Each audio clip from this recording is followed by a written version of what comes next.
ایک گھنے جنگل میں ایک بہت بڑا اور طاقتور ہاتھی رہتا تھا۔ وہ اپنی طاقت پر بہت مغرور تھا اور چھوٹے جانوروں کو تانگ کرتا رہتا۔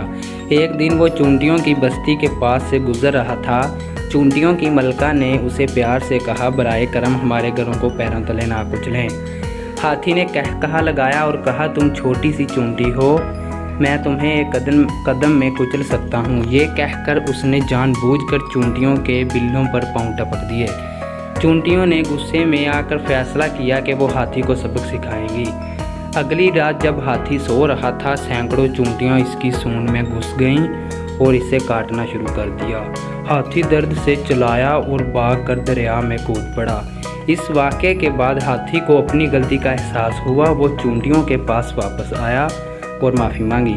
چونٹیوں نے اسے معاف کر دیا اور ہاتھی نے وعدہ کیا کہ اب وہ کبھی کسی کو تنگ نہیں کرے گا۔ سبق: طاقت کا غلط استعمال کرنا دانش مندی نہیں۔ چھوٹا بظاہر ہار نظر آنے والا بھی اپنی حکمت عملی سے بڑے کو سبق سکھا سکتا ہے۔